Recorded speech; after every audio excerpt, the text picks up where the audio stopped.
Avant que la politique ne devienne ce lieu détestable et cynique où seul compte le rapport de force, les intrigues, la violence, la prédation, le meurtre et l'assassinat, comme l'a enseigné Nicolas Machiavel dans son fameux traité Le Prince. La politique était jadis portée par de nobles idées issues de la spiritualité osirienne, du fils de Ré, Osare, plus connu sous son nom grec, Osiris.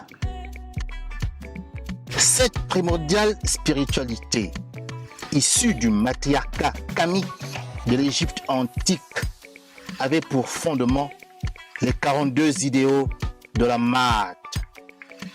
Sous son égide, la politique était faite pour l'homme, tournée au service exclusif du bonheur de l'humanité, quand Narimari, que l'on appelle aussi Narmer ou Ménès, fut le premier monarque de la terre, le premier homme à gouverner Kama, ou l'Égypte réunifiée au 4e millénaire avant l'ère chrétienne. Nous, la jeunesse africaine décomplexée, compétente, consciente et agissante, avons décidé de faire de la politique en nous inspirant de nos brillants ancêtres africains.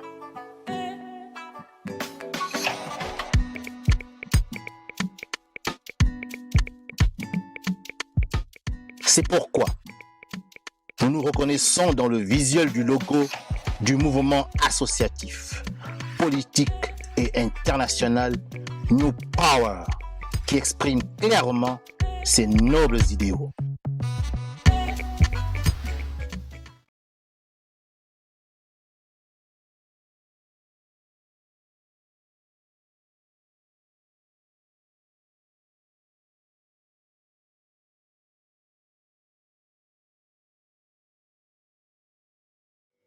Nous allons tout de suite entrer dans le premier chapitre de cette communication politique que je vous demande encore de partager et d'aimer pour la protéger. De sorte que si elle est protégée, alors, je pourrai aller jusqu'au bout de cette communication politique. D'habitude, je me présente selon le mode occidental. Or, j'en connais deux. Le mode occidental, qui relève de la civilisation, de l'avoir, de la possession, de la production et de la consumérisation. Dans ce mode de l'avoir, j'ai un nom, j'ai un prénom, j'ai des diplômes, j'ai une formation, j'ai une profession, j'ai une fonction, j'ai une adresse email, un courriel, une mailbox, j'ai un numéro de téléphone, j'ai une adresse résidentielle et tout cela peut tenir dans une simple carte de visite. Il existe pourtant chez les Africains un autre mode, malheureusement tombé en désuétude, puisque nous le pratiquions avant l'arrivée des colons. Ce mode, lui, est tributaire de la civilisation de l'être, celle de l'identité ontologique. Qui suis-je? Qui sont mes parents? Qui sont mes ancêtres? Qui sont mes peuples maternels, mes peuples paternels? Quel est mon terroir? Voilà la présentation selon le mode traditionnel. Et dans le cas qui me concerne, selon le mode Ekan ou le mode Ntumu. Ces deux modes ne sont pas antagoniques, bien au contraire. Ils se complètent, ils sont complémentaires et ils vous donnent, à l'issue de la présentation, une idée relativement précise de la personne qui s'est à vous présenter.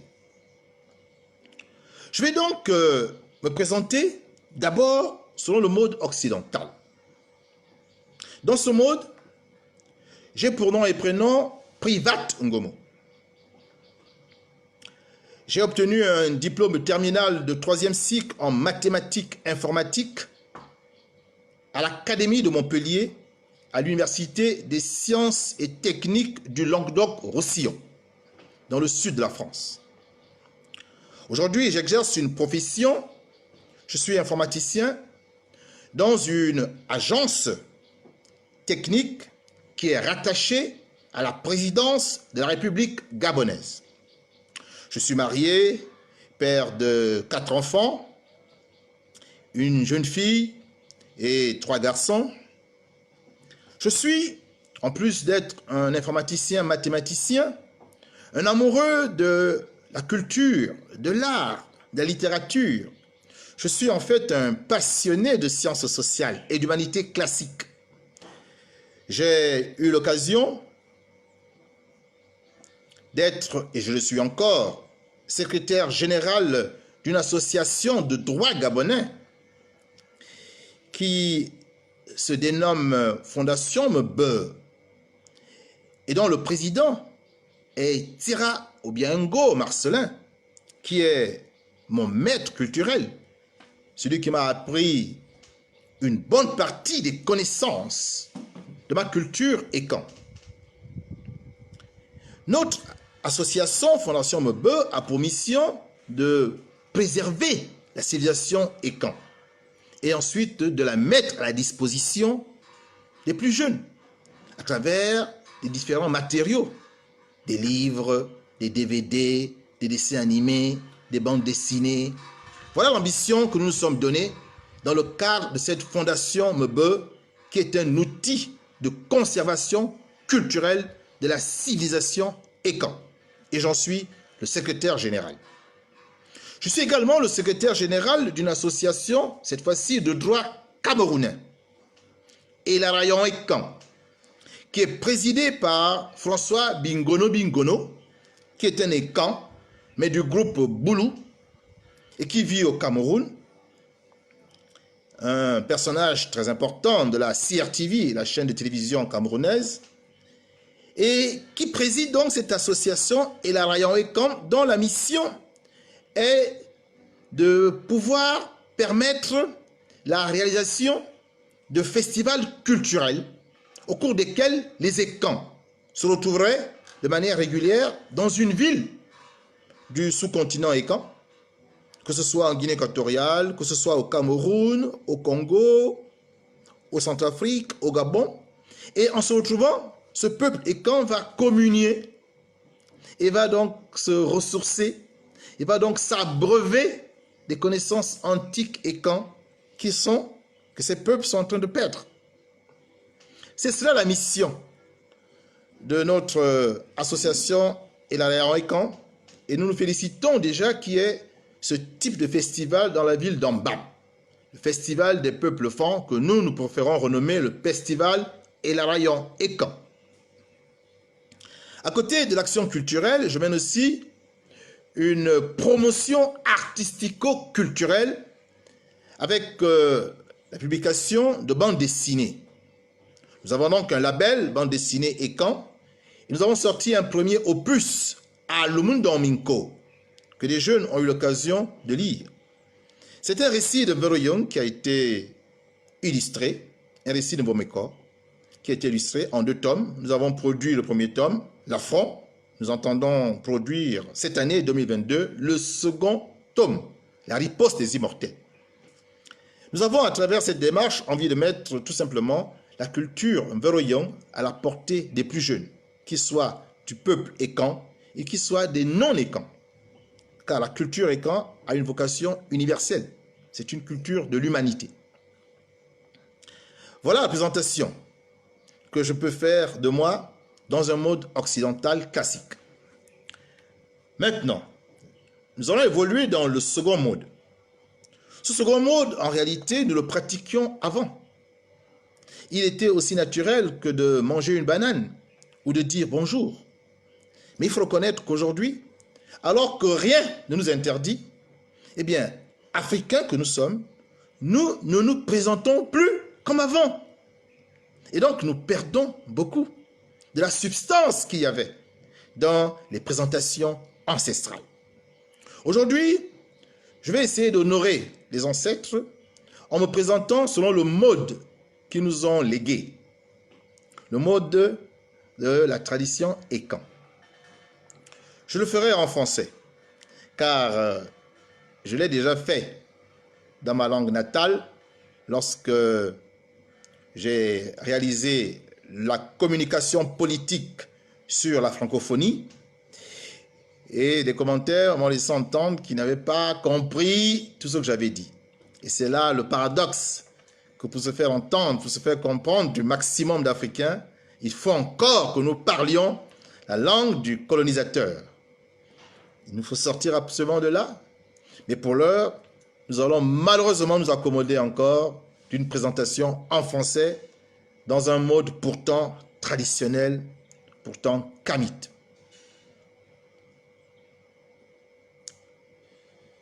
Je suis Meyemo Ngomo, fils de Ngomo Mbe, lui-même fils de Mbe Abosolo, Abosolo Obama, Obama Moto Ngongo, Ngongo Eyele Obama, Obama Asso, Asso Msebe Eba, je suis un Eba, Eba Missem. Les Ébats sont des Yemisem. Misem ze Nso Ngoro, Ngoro Obwa Mekom Bokoko Bomba, Mbaso, Asso Ntumu. Je suis un Tumu. Je ne suis pas un fan. Je ne suis pas un Okak. Je ne suis pas un Mevumenden. Je ne suis pas un Beigne. Je ne suis pas un Bekuni. Je ne suis pas un Etone. Je ne suis pas un Yebokolo. Et dans les Yebokolo, je ne suis pas un Etanga. Je ne suis pas un Ewondo. Je ne suis pas un Benin. Je ne suis pas un Vele. Je suis un Ntumu. Un Ntumu Afiri. Afiri Kara. Je peux m'arrêter là pour ce qui est de ma lignée ancestrale. Je vous ai dit que j'étais de la Yon Eba. Je ne dis pas tribu, Eba, car le terme tribu est un terme racialiste, un terme raciste, connoté péjorativement, que d'ailleurs les Occidentaux eux-mêmes n'utilisent jamais. Car on voit bien que dans leur logique racialiste, ils ont considéré que nous étions des peuples inférieurs. Et donc ils nous ont attribué certains termes que eux-mêmes ne s'appliquent jamais. Donc nous refusons désormais d'utiliser ces termes qui sont peu enviables et peu flatteurs. Nous préférons donc garder les noms qui sont les nôtres dans notre patois, dans notre dialecte. Donc je parle donc de la Yon Eba. Je suis de la Yon Eba. Mais les Eba sont aussi des Yemisem. Ce sont des Oyok. Ce sont des Essesen. Ce sont des Yebimben. Ce sont des Essassom. Ce sont aussi, d'après certains, des Ebifil. Voilà pour ce qui est de ma lignée paternelle et de mes peuples paternels. S'agissant de mon terroir, toujours paternel, je suis du village Missele-Eba, dans le canton sud, que l'on nomme Kos, ou encore Kos-Megui, à Ban-Si. Dans ce canton, nous avons donc le peuple Eba et d'autres peuples qui vivent. Et ce canton se retrouve dans le département du Ntem. Je suis donc par mon père un fils du département du Ntem avec pour chef-lieu la ville de Bitam. Maintenant, je me présente du côté maternel. Car un homme, c'est son père, mais c'est aussi sa mère qui le met au monde. Du côté maternel, chez nous, on dit Boyandom, traduit en français les oncles. On m'appelle, car un Ekan avait un nom chez ses oncles, un nom chez ses pères. Il avait au moins 2 noms. Il peut en avoir plus. Mon deuxième nom, chez les Nkodjen, car mes oncles sont les Nkodjen. Mon deuxième nom est Bekabezan, fils de Zamoto, elle-même fille de Moto Ngema. Ngema Ndon, Ndon encore Bitutui. Bitutui Ngema, Ngema Efula, Efula Zambo, Zambo Bou, Bou et Dugana. Et Dugana Andomo, Andomo Nsomoro, Somoro et Ban Vebe, Vebe Mba, Mba Bou, je suis du Mvok, Mba Bou, chez les Kodjen. Boumba, Boumba est aussi appelé Nkodjen, car Nkodjen était un surnom. Nkodjen a pour nom réel Boumba. Il est fils de Mba Mbunu, Mbunu Mba, Mba Asso, Asso Ntumu, Ntumu Ekan, Ekan Rabia. Je suis également Ekan, car comme vous le voyez, il y a deux versions généalogiques, une à Firikara et une autre Ekan Rabia. Mais comme je vous ai dit, un Ekan peut avoir plusieurs noms. Donc Afirikara et Ekan Rabia sont peut-être la même personne et ont donné donc deux traditions. Une Afirikara et l'autre Ekan Rabia. Mais tous nous sommes des Ekans. Certains disent que nous sommes des Afiri. Du côté de ma mère, du côté de mes oncles, je vous ai dit, je suis neveu des Nkodjen. Mais les Nkodjen sont apparentés aux Yevo. Les Yevo sont apparentés aux Evoines. Les Evoines sont apparentés aux Essaban, sont apparentés aux Essakak, sont apparentés aux Essambin, sont apparentés aux Essazué. Voilà mes peuples maternels, de même que ma lignée ancestrale maternelle. Je remonte donc près de 600 ans en arrière, soit au 15e siècle, lorsqu'on établit une période de temps de 25 ans entre le père et le fils. Cela est assez commode parce qu'en un siècle, 4 fois 25, nous avons 4 générations. Je remonte donc jusqu'au 15e siècle, la liste des ancêtres qui sont nés et qui, par leur vie et leur mort, ont permis aujourd'hui que je me tienne devant vous pour vous faire cette présentation afin de vous livrer cette communication politique. Ma mère est une femme nkodjen du village Azabikat, dans le canton Nien, du département du Woleu, dont Oyem est le chef-lieu.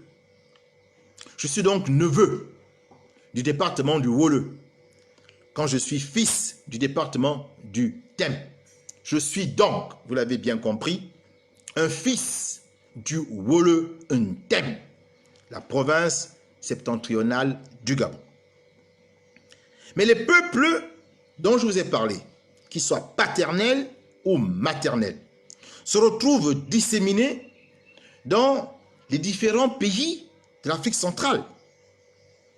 Vous trouvez des Yemissem au Cameroun, vous trouvez des Yevo en Guinée équatoriale, vous trouvez des Esseseignes au Congo, bref, mes peuples maternels et paternels se retrouvent dans les différents pays de l'Afrique centrale. Et cela montre que les frontières dans lesquelles nous évoluons et que nous voulons sacraliser sont purement artificielles et ne respectent pas l'intégrité des peuples. Voilà ce que je peux dire pour ce qui est de ma présentation dans le mode kamite. Alors, cette présentation peut paraître un exploit pour certains, lorsque ces derniers sont bien incapables de remonter à la 6e génération. Et là encore, je suis gentil. Certains s'arrêtent à leur grand-père ou à leur arrière-grand-père. Donc vous imaginez un peu l'étendue de ce qu'ils ont perdu comme information concernant leur identité ancestrale et ontologique. Et ça, c'est le fruit de la francophonie. C'est le fruit de l'école coloniale. Lorsque nous n'arrivons plus à savoir qui nous sommes, lorsque nous ne connaissons plus nos ancêtres, lorsque nous dit que nos ancêtres sont maudits et qu'il faut couper les liens avec nos ancêtres. Naturellement, nous perdons le contact avec eux et nous oublions des informations capitales et qui pourtant nous concernent. Il nous faut absolument sortir de l'ignorance de nos ancêtres. Nous devons les connaître, car c'est grâce à eux que nous sommes aujourd'hui en vie. Car si nous ignorons nos ancêtres, il est clair que nos descendants, nous ignorons aussi. Ils le feront. Ils seront sur la trace de leur père. Je vais donc par cette présentation très kamite d'invoquer mes ancêtres, à la fois paternels et maternels. Ils sont donc là. Ils nous écoutent et ils vont nous permettre de conduire à bon port ce direct.